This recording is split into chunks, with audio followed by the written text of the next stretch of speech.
Salut tout le monde et bienvenue pour une nouvelle exploration. Aujourd'hui, on va se plonger dans l'univers du marathon et plus précisément la performance exceptionnelle de Manon Trapp à Séville. Hmm. On va décortiquer ensemble un article paru sur le site Athlé Expliqué et qui analyse son record de France. Ah oui, c'est une performance assez fascinante, hein. Surtout quand on sait qu'elle a manqué de peu la qualification pour les championnats du monde de Tokyo 2025. Ah, il y a Ah, beaucoup à analyser. ouais, c'est ça qui est intéressant, c'est que battre un record national, c'est déjà énorme. Mais en plus, rater les minima pour un championnat du monde aussi peu. Ça soulève plein de questions, on va décortiquer tout ça. D'abord le contexte, vrai. Le marathon de Séville, c'est pas n'importe quelle course Séville. Non, non, pas du tout. Séville, c'est réputé pour être l'un des marathons les plus rapides d'Europe, Ah, en aimant un record personnel et nationaux. ah ouais, attendez. Et en plus, c'est là que le précédent record de France a été établi il y a à peine un an. Imaginez la pression sur les épaules de Manon. Ah oui, je comprends mieux l'enjeu. D'un côté, battre un record. Et de l'autre, passer sous la barre des 2h24 pour la première fois. Pas facile. Et justement, parlons de sa préparation. L'article mentionne un stage d'altitude à Iten, au Kenya. C'est pas un hasard si... Pas du tout. Eaton, c'est un peu le camp de base des coureurs de fond, hein. S'entraîner en altitude avec un pauvre en oxygène permet de stimuler la production de globules rouges Hmm. et donc d'améliorer l'endurance. Un atout majeur pour un marathonien. En gros, elle a mis toutes les chances de son côté. Bon, elle arrive assez vif fin prête, record en ligne de mire. Mais comment s'est déroulée la course elle-même? Alors Manon a vraiment couru un marathon en 2 temps. Elle a géré la première moitié prudemment en passant le cap de la mi-course en 1h12. Attendre, c'était vraiment la stratégie. Pourquoi ne pas tenter de suivre le rythme dès le départ? C'est là où sa stratégie est intéressante. Elle a opté pour un negative split, c'est-à-dire qu'elle a couru la deuxième partie du marathon plus rapidement que la première. Elle a terminé les 21 derniers kilomètres en 1h11 et 38 secondes. C'est dingue. Mais pourquoi faire ça? N'est-ce pas risqué?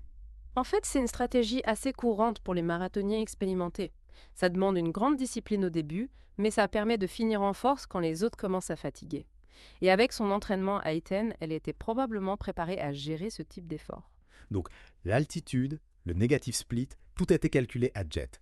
Mais au-delà de la stratégie, il y a aussi la question de l'énergie. Comment tenir le coup sur 42 km? L'article mentionne que Manon a été très attentive à sa nutrition pendant la course. Elle a utilisé des gels énergétiques à base de maltodextrine pour éviter les baisses d'énergie. Et son équipe avait même reproduit les conditions de course pendant ses entraînements, avec des boissons isotoniques personnalisées.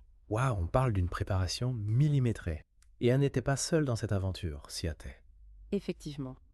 L'article souligne l'importance de son entraînement avec Mélodie Julien, une autre marathonienne française présente à Séville. S'entraîner ensemble, ça crée une dynamique, une émulation qui peut faire la différence. Ah oui, se motiver mutuellement, partager les difficultés. Ça doit jouer sur le mental M. Même si Mélodie a eu un coup de moins bien en fin de course, je suppose que cette préparation commune a été bénéfique pour les deux. Tout à fait. Le soutien et le partage d'expériences, ça compte énormément dans un sport aussi exigeant que le marathon. Ok, on commence à comprendre tous les éléments qui ont mené à ce record. Mais avant de parler de son avenir, replaçons sa performance dans un contexte international. Où se situe-t-elle par rapport au meilleur mondial? La gagnante du marathon de Séville, l'Éthiopienne Desian Kinalu, a terminé en 2h22 et 17 secondes. Ça fait quand même plus d'une minute d'écart. Exactement, c'est un indicateur important du chemin qu'il reste à parcourir pour atteindre le top niveau mondial. Et du côté des hommes français, comment se sont-ils placés? Alors, Félix Bourg et Emmanuel Rudolph ont signé de bonnes performances, mais sans obtenir les minima pour les championnats du monde. Le vainqueur, l'Éthiopien Selamon Baga, a d'ailleurs réalisé un chrono assez impressionnant pour son tout premier marathon. On voit que le niveau international est très élevé. Bon, Manon a battu le record de France, mais n'a pas décroché sa qualification pour les championnats du monde. Comment envisage-t-elle la suite? Le chemin est encore long, hein, pour atteindre les minima mondiaux. Elle doit gagner plus de 2 minutes sur son chrono actuel. 2 minutes, ça semble énorme. Est-ce un objectif réaliste? C'est un sacré défi, mais pas impossible. Les spécialistes estiment qu'en améliorant sa VMA, sa vitesse maximale aérobie, de 1%, elle pourrait gagner près d'1 minute sur un marathon.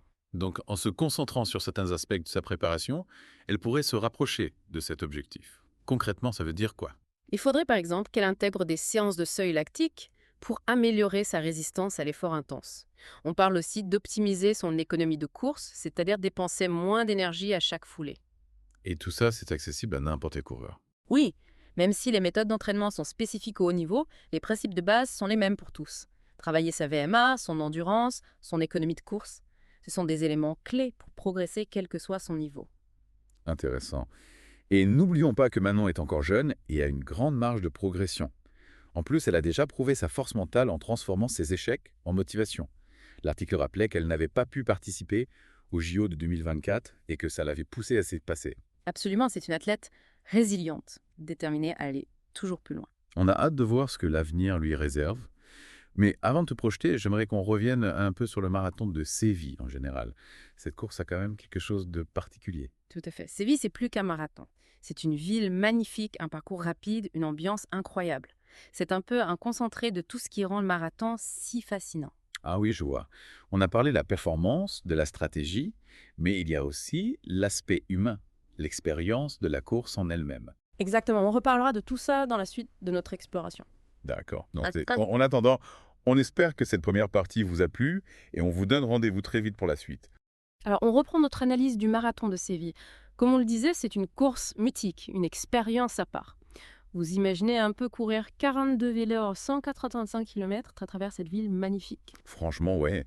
Non, on a parlé de Manon et des autres coureurs français, mais il devait y avoir des participants du monde entier avec plein d'histoires différentes. Ah, mais absolument. Chaque marathonien a sa propre motivation, son propre défi. Hmm.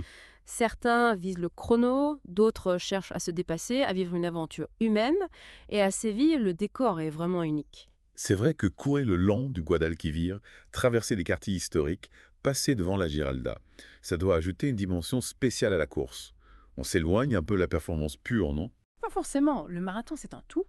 L'environnement, l'ambiance, se joue aussi sur le mental, la motivation. Et puis, il y a ces moments clés qu'on retrouve dans tous les marathons. Le passage du semi-marathon, par exemple, c'est un point de repère important où on prend conscience du chemin parcouru et de celui qui reste à faire. Oui, je vois. C'est là que la gestion d'effort est cruciale. On peut se laisser emporter par l'euphorie du départ, partir trop vite, et le payer cher plus tard. D'ailleurs, est-ce qu'on sait comment Manon a géré ce passage? Si vous vous souvenez, on a parlé de sa stratégie du negative split. Elle est passée au semi-marathon en 1h12, un temps assez conservateur qui lui a permis d'accélérer ensuite. C'est une preuve de sa maîtrise et de sa lucidité. Ah oui, c'est vrai. C'est plus facile à dire qu'à faire, je suppose. Surtout quand on est entouré d'autres coureurs qui partent à fond. Exactement. Il faut une grande force mentale pour résister à la tentation d'accélérer dès le départ. Et puis, il y a le fameux mur du marathon, vous avez déjà entendu parler de ça. Oui, bien sûr.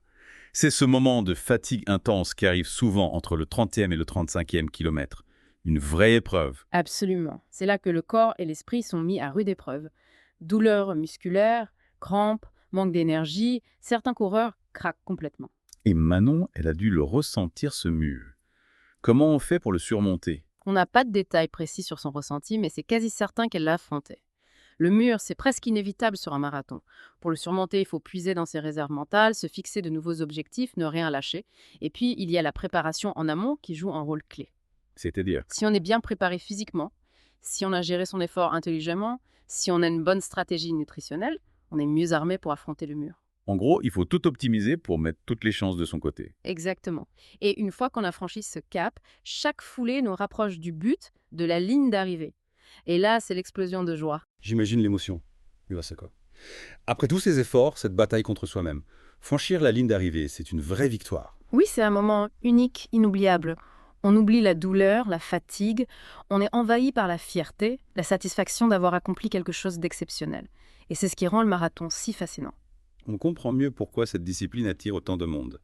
C'est bien plus qu'une simple course. C'est un défi personnel, une aventure humaine, une source de dépassement de soi. Tout à fait. Et au-delà de l'aspect sportif, il y a aussi une dimension sociale, solidaire. On voit de plus en plus de coureurs s'engager pour des causes, collecter des fonds pour des associations. Ah oui, c'est vrai.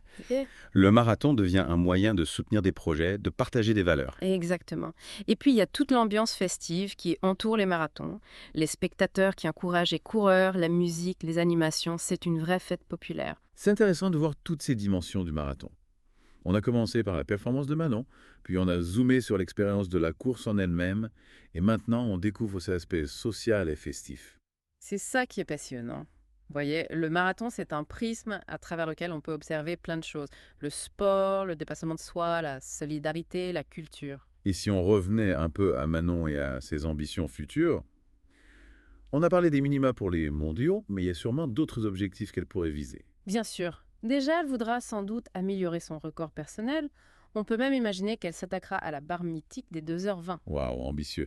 Et puis il y a les Jeux Olympiques de 2028 qui se profilent à l'horizon. Ah oui, les JO. Le rêve ultime pour tout athlète, hein.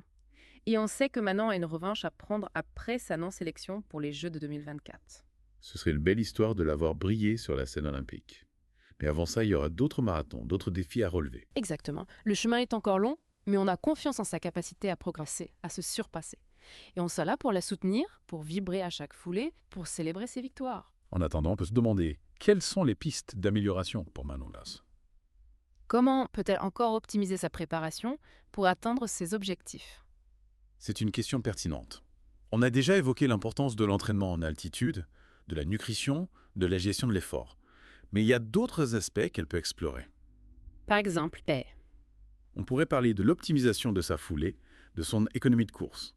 Il existe des techniques et des exercices spécifiques qui permettent de gagner en efficacité, de dépenser moins d'énergie à chaque foulée. Et ça peut faire la différence sur un marathon où chaque seconde compte. Vous pensez que c'est une piste à creuser pour Manon? Oui, tout à fait. Il y a aussi l'aspect mental qui joue un rôle crucial dans la performance. La préparation mentale permet de gérer le stress, de se fixer des objectifs clairs, de visualiser la course, de développer sa confiance en soi. Je me doute que pour une athlète de haut niveau comme Manon, le mental est déjà bien travaillé. Mais il y a toujours des marges de progression, des techniques à affiner. Absolument. Et puis, il ne faut pas oublier l'importance de l'équipe qui entoure l'athlète, l'entraîneur, le kiné, le nutritionniste, le préparateur mental. C'est un travail collectif. Ah oui, bien sûr. C'est une collaboration étroite qui permet à l'athlète de donner le meilleur d'elle-même. Exactement. Et dans le cas de Manon, on sent qu'elle est bien entourée, qu'elle a une équipe qui la soutient, qui croit en elle. C'est une force supplémentaire pour elle, une source de motivation pour aller toujours plus loin. Et nous, on a hâte de voir ce que l'avenir lui réserve, quels nouveaux exploits elle nous fera vivre. On est convaincu qu'elle n'a pas fini de nous surprendre, de nous faire vibrer. Et on sera là pour suivre son parcours avec passion, pour partager ses émotions, pour célébrer ses succès. Tout à fait. Et pour en savoir plus sur sa performance à Séville, on vous invite à lire l'article d'Athlé expliqué. Oui, c'est une analyse très complète qui permet de mieux comprendre les enjeux du marathon, les stratégies des coureurs et la magie de cette discipline. Exactement. Et on se retrouve très bientôt pour une nouvelle plongée au cœur de l'actualité sportive. À très vitement. On a beaucoup parlé de Manon Trapp, de sa performance, de ses ambitions, mais j'aimerais bien qu'on prenne un peu de recul et qu'on parle du marathon français en général. On a vu qu'il y a un certain écart avec le niveau international, non? Effectivement. Quand on compare les résultats de Manon avec ceux des meilleurs mondiales, on voit qu'il y a encore du travail. Et chez les hommes, l'écart est encore plus important. Oui, c'est vrai. Alors, comment expliquer ce retard du marathon français? C'est une question de talent, de préparation, de moyens fonds. Il y a plusieurs facteurs. Déjà, il faut parler de la culture de la course à pied en France. Qu'est-ce que vous voulez dire? Le marathon, c'est une discipline exigeante qui demande des années de travail, de rigueur, de sacrifice. Et en France, on a tendance à voir la course à pied comme un loisir, une activité de détente plutôt que comme un sport de haut niveau. Ah oui, je vois. On court pour le plaisir, pour se maintenir en forme. Mais on a moins cette culture de la performance, de la recherche de l'excellence. Exactement. Et ça se traduit par un manque de structure, d'encadrement, de moyens pour les athlètes qui veulent se consacrer au marathon. Donc il a un vrai travail à faire au niveau des instances sportives, des fédérations, pour développer la filière du marathon en France. Tout à fait. Il faudrait créer des centres d'entraînement spécialisés, mettre en place des programmes de détection des jeunes talents, accompagner les athlètes dans leur préparation, leur offrir les meilleures conditions pour réussir. Et puis, il faut aussi encourager les jeunes à se lancer dans le marathon, leur montrer que c'est une discipline accessible qui peut leur apporter beaucoup de satisfaction. Absolument. Il faut casser cette image du marathon comme une épreuve réservée à une élite et la rendre plus populaire, plus attractive pour les jeunes générations. On pourrait peut-être s'inspirer de ce qui se fait dans d'autres pays, comme le Kenya ou l'Éthiopie, où le marathon est une véritable institution. C'est une piste intéressante. Observer les méthodes d'entraînement, les structures, l'encadrement qui existent dans ces pays et essayer d'en tirer des enseignements pour la France. Il y a donc des solutions, des pistes d'amélioration pour faire progresser le marathon français. Mais ça demande un effort collectif, une volonté commune de tous les acteurs du monde sportif. Exactement. Athlètes, entraîneurs, fédérations, pouvoirs publics. Tout le monde doit travailler ensemble pour atteindre cet objectif. Et j'espère que la performance de Manon Trapp à Séville sera un catalyseur, un déclic pour donner un nouvel élan au marathon français. Oui, son record de France est un signal fort.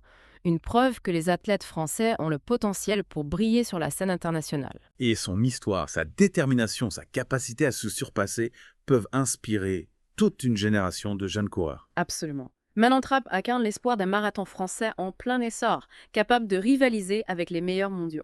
Voilà une belle conclusion pour notre plongée dans l'univers du marathon.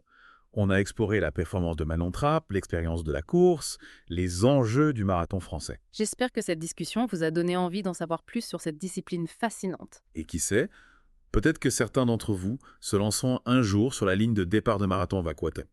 On vous remercie de nous avoir suivis et on vous donne rendez-vous très bientôt pour une nouvelle exploration. À bientôt.